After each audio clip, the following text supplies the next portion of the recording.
David, where have you been all morning? We were supposed to have a great day today, as we were going to start our honeymoon with a bunch of exciting activities that are usually enjoyed by newlyweds. We planned to begin our day by watching the sunrise over the ocean, but you suddenly told me that you had some unfinished business to attend to. You asked me to go to the beach by myself and that you would meet me there later. Do you know how long I was made to stand there like a buffoon? From the crack of dawn until the strike of noon! I know. I'm so sorry, honey. I was so caught up in the demands of my work that I forgot all about it. Please understand my situation. I was recently promoted and I'm eager to make a good impression on my boss. You're well aware of how important my job is to me, so I believe it's unnecessary to explain it to you again. You hurriedly ushered me out the door without giving me a chance to grab my sunscreen, sunglasses, or floppy hat. I was left unprotected from the sun, and now my skin is sunburned. My eyes are bloodshot, and I have a splitting headache. What are you going to do to make this right? Holly, I made it very clear to you before you left that I had to attend an urgent online meeting with the entire company. If I were to be late, I would be in serious trouble. I need some personal space and silence in order to concentrate on the meeting and maintain my professionalism. Is it really too much to ask for a little peace and quiet every now and then? I understand that you require some space, but please be aware that this is our honeymoon, not some sort of work vacation for you. Do I need to talk about the meaning of the word honeymoon? It's a special trip for newlyweds to spend quality and private time together without being interrupted by anything else. It's an opportunity for us to enjoy ourselves, try new things, and most importantly, have fun together. Do you think I'm stupid enough to need you to explain the meaning of the word honeymoon to me? I'm a fully functioning adult with a working brain, and I'm quite confident that I know what a honeymoon is. I don't need to hear your condescending preaching. If you already know that, then why don't you behave as a loving and attentive spouse on our wedding trip? Instead, you have chosen to prioritize your work over me, leaving me to wait for hours in scorching heat. I have tried to contact you with countless texts and calls, but you haven't responded to any of them. Do you think this is fair to me? I have already told you that I was in the middle of a critical meeting, so I had to turn off my phone. It's fortunate that I did so, otherwise I would have been subjected to your constant harassment. What about now? Has your meeting concluded yet? It's already past the hour of 1, and my patience is beginning to fray. My composure is wearing thin, and I do not believe that I can maintain it for much longer. Look, my manager suddenly assigned me a lengthy work report. I reckon it would take me at least 2 hours to complete. He gave me this task out of nowhere, even though he is very well informed that I'm on vacation. Can you believe it? What an entitled boss. I can't believe people like him still exist. No wonder everyone in the company refuses to have any association with him aside from work. Anyways, I'm currently under a great deal of strain from my employment, and I certainly don't need any additional stress from you telling me what to do or not to do. So, what do you suggest that I do now? Should I just get back to our hotel room already? I haven't eaten anything yet, and I don't want to starve myself to death. Maybe I'll head back to the hotel to grab some lunch and take a power nap. I'll keep quiet while you're working, so don't be too concerned about my presence in the room. No. Don't come back here just yet.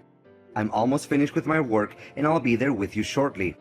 Strange. Didn't you just say to me a few minutes ago that you were asked to compose a lengthy report? It's confusing that your manager suddenly decided to resign that directive. Phew! It came as a surprise for me too.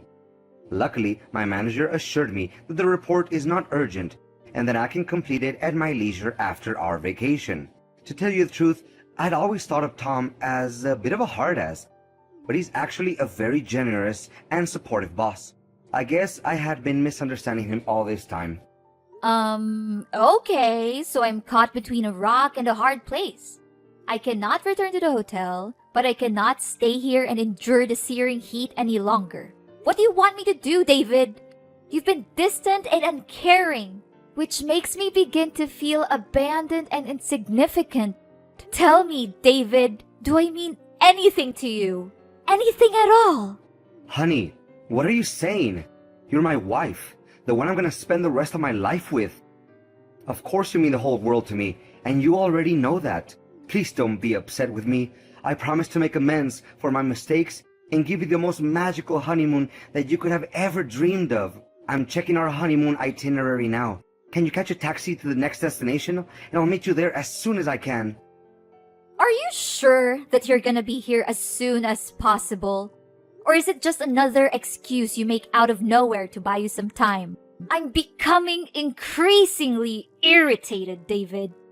Our honeymoon is supposed to be a time for us to connect and spend time together. But you're making me feel like I'm traveling alone.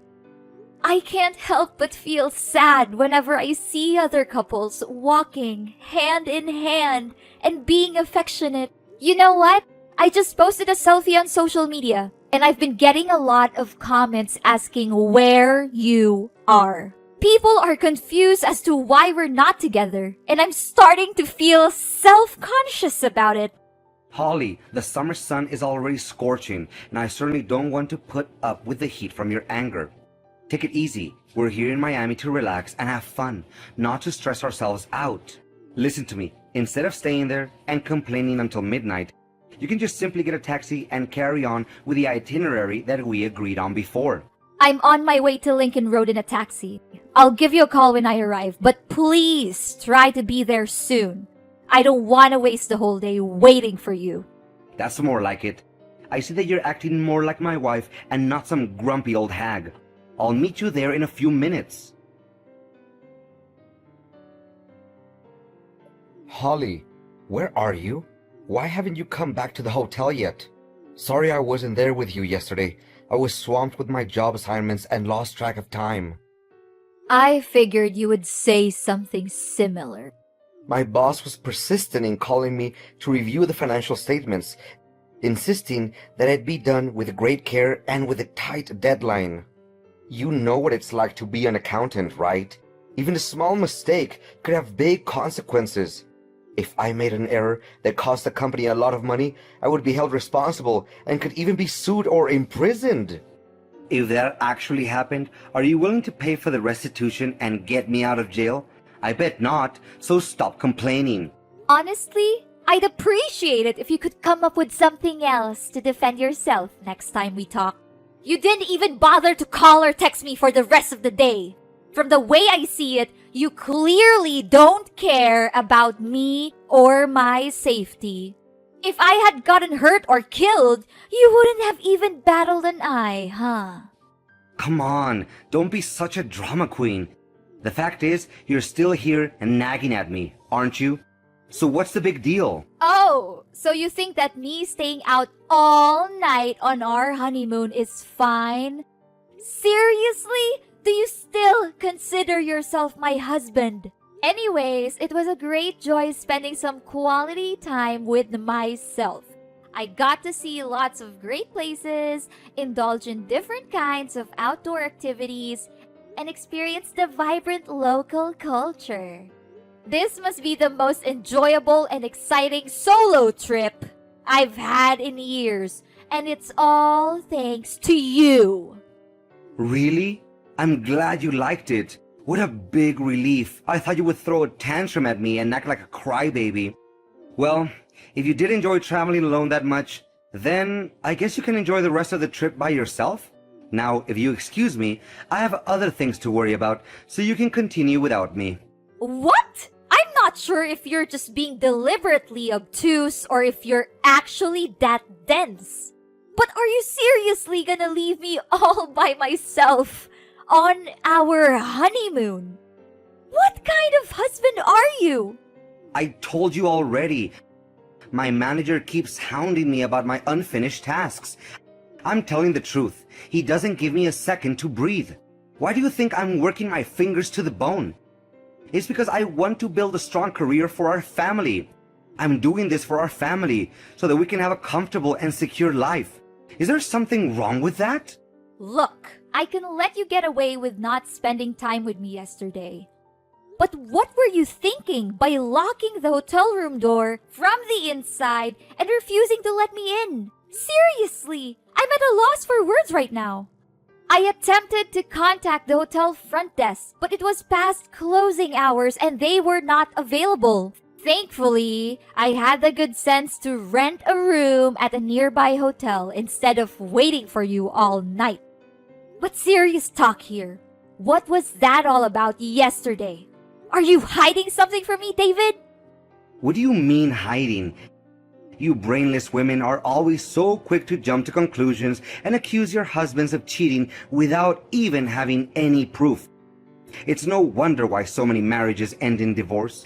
The mind-numbing task load I was engaged in must have rendered me so exhausted that I fell into a deep sleep. And that's all there is to it. I didn't even accuse you of cheating, so why did you bring it up by yourself? But honestly, do you really think I'm going to blindly believe anything you say now? I'm not that naive anymore. I was banging at the door countless times. I literally screamed your name so loudly that I got myself berated by the neighbors in the adjacent room.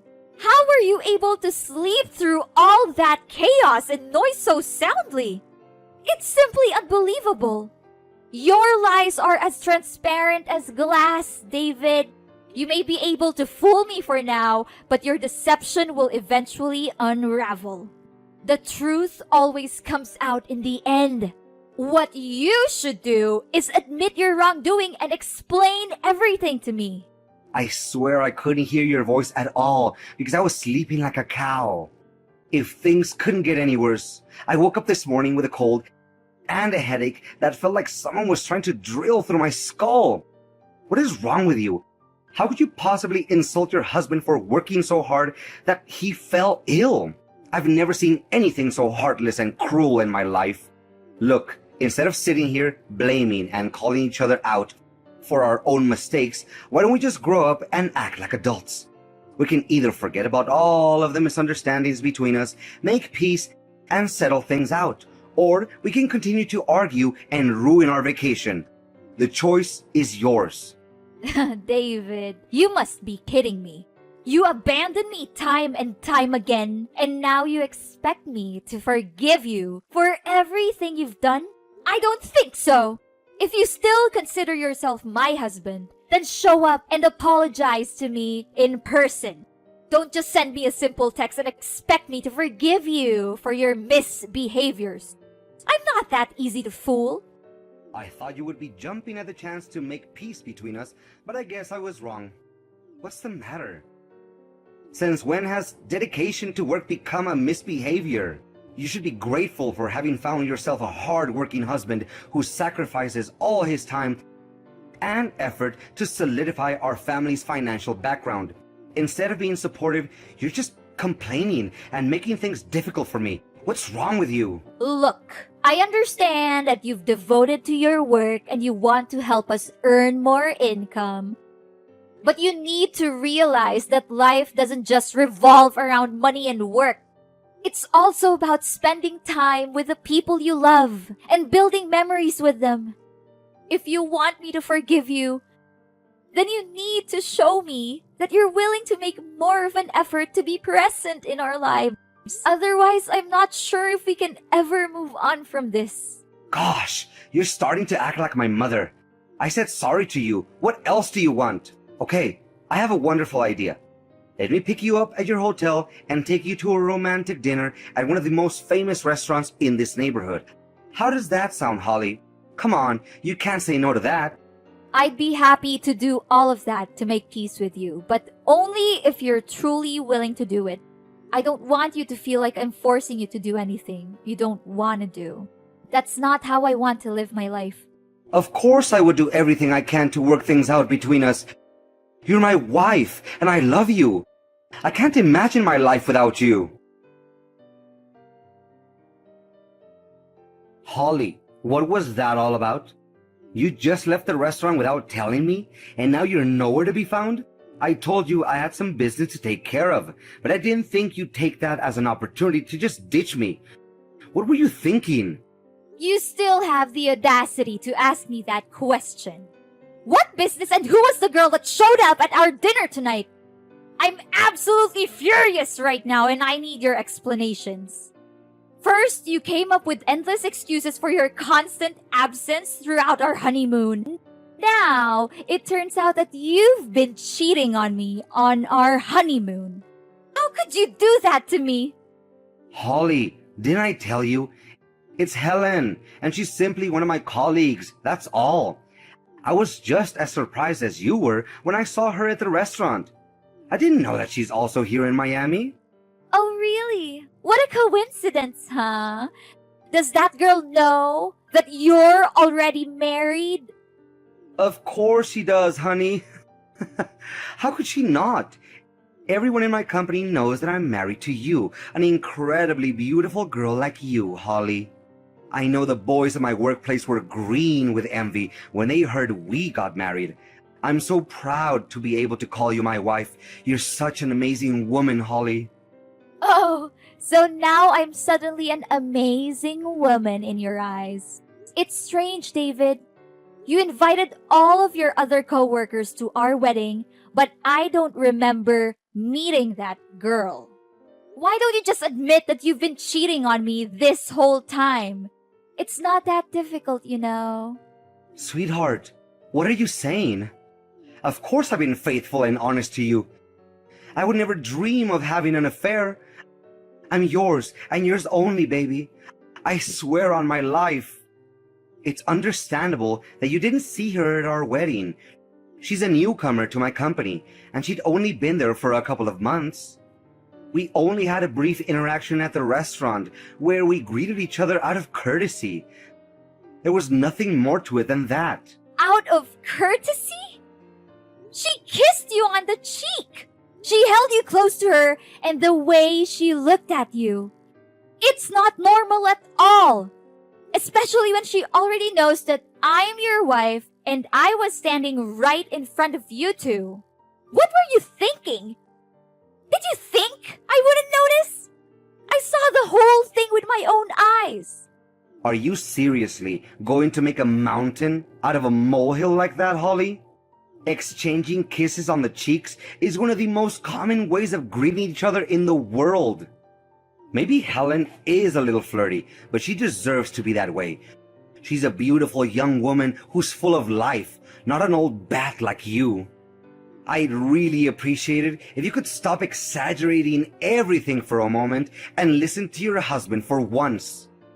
And don't think I didn't notice how you discreetly took off our ring when you saw Helen approaching us.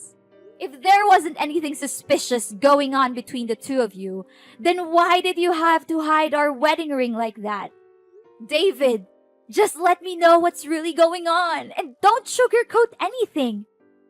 I'm your legal wife, and I deserve to know the truth, no matter how ugly it is. How many times do I have to tell you, Holly? Helen and I are just colleagues. There is nothing going on between us. I took off my wedding ring because it was a bit tight, but I put it back on shortly after that. You saw that, didn't you? Why are you so suspicious of me? Yeah, you only put our ring back on your finger when you were relieved to see Helen was out of your sight. Based on the look on your face, I bet you were so scared that something wrong was gonna slip out of Helen's mouth, weren't you? Your face literally turned white. You were trembling and your face was dripping with sweat. It's no use, David. I'm not gonna believe in any word you say anymore. I took the key you left on the table, and I'm at our hotel room now. What were you thinking? Taking my property without my permission? That's stealing. Didn't your parents teach you how to respect other people's privacy? And why on earth do you need to go back to our hotel room? I thought you already rented yourself a hotel. Why don't you just stay there? David, what are you talking about? I don't understand why you're so upset that I went back to our hotel room. I didn't do anything wrong. Can you give me a reasonable explanation on why I shouldn't have gone back? How dare you break into my room? You've already left the hotel, so this is my room now. You have no right to be here. What you're doing is invading my privacy and illegally trespassing. Get out of my room right now. No, I won't leave the room.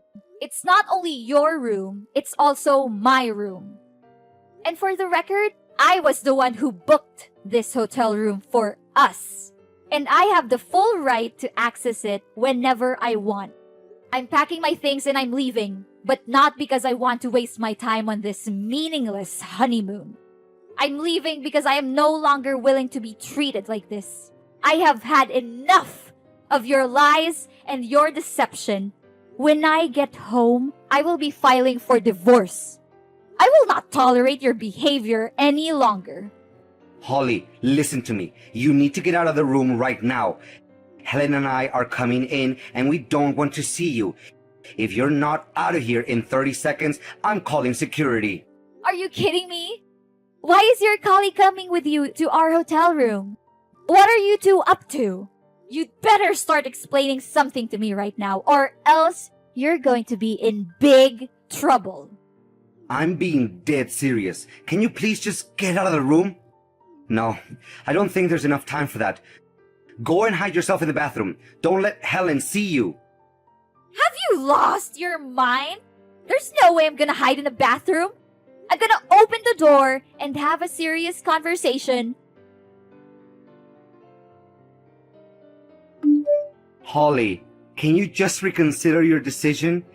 It doesn't have to end like this. We just got married not long ago, and now you just say that we're getting a divorce? I don't think that you have put enough thought into your decision. No, David. I have thought about this carefully enough to know that there is nothing left between you and me. Everything is over. It was over the day you chose to cheat on me. And let's be clear, you cheated on both of us. Helen didn't know you were married, so she's a victim just like me.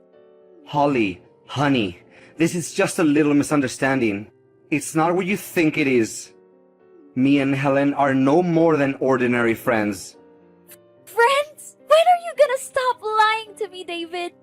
Helen told me everything. You've been cheating on me for 3 years, and that was before we even got married. How could you do this to me? I thought you loved me. I know what I did was wrong, but I'm not a bad person. I love you, Holly, and I always have. But I also have feelings for Helen, and I didn't know how to deal with them. I tried to ignore them, but they just got stronger and stronger. I know I should have told you the truth, but I was afraid of losing you. I'm so sorry for what I've done, and I promise I'll never do anything like it again. If you could just forgive me, Holly, I promise that I'll do anything in my power to make it up to you. I'm not going to be your doormat, David. You can't keep stringing me along while you're still in love with Helen. Either you choose me or you choose her. There's no other option. Hey, you're not my mom to order me around and tell me what to do like that. But please, I need more time to figure things out with Helen. But I promise, once I've made my decision, I'll come back to you and we can pick up where we left off, like nothing ever happened. Don't make me laugh, David. Helen told me everything. You told her that you were going to divorce me soon so that you could be with her. Don't think that we're stupid. We both know that you've been playing us both for fools. We're through with you. We're not going to let you get away with your lies and deception any longer. Helen wants to split up? How is that even possible? It's all your fault, Holly. You were the one who sabotaged us. You have to pay for this. Do you really want to know why I cheated on you? Because you've become nothing but a nag lately. Helen, on the other hand, makes me feel happier than I ever was. And it's all thanks to you. You drove me to her. Do whatever you want, David. But I promise you, it won't change the fact that you're a liar and a cheat. You've lost both me and Helen, and you'll never be able to win us back. You've made your bed. Now lie in it. David was devastated by the loss of both Helen and me. Helen had deleted all his contact information and distanced herself from him, leaving him no choice but to come crawling back to me. However, I wasn't interested in reconciling with him. I had been betrayed and had lost all trust in him. I insisted on going through with our divorce, even though it pained me to do so. With Helen's testimony of David's extramarital affair in court, my divorce from David proceeded with relative ease. At first, he was vehemently opposed to the divorce, making all manner of promises and even begging on his knees for my forgiveness. However, none of this was successful, as I was well aware of David's true character. As for David, his parents and colleagues were incensed upon learning of his misdeeds against me. They all began to shun him, and he was no longer welcome anywhere. His career also took a nosedive, as he was unable to focus on anything other than pleading for me and Helen to return to him. Helen and I were both deeply wounded by David's betrayal, and we found solace in sharing our pain with each other. As we talked, we realized that we had much in common. We felt a powerful connection to each other, and it was not long before we became best friends. Moving on from a broken marriage is not easy, but I know that with the support of Helen, my friends, and family, I will be able to stand back up on my feet and find a husband who truly values me for who I am.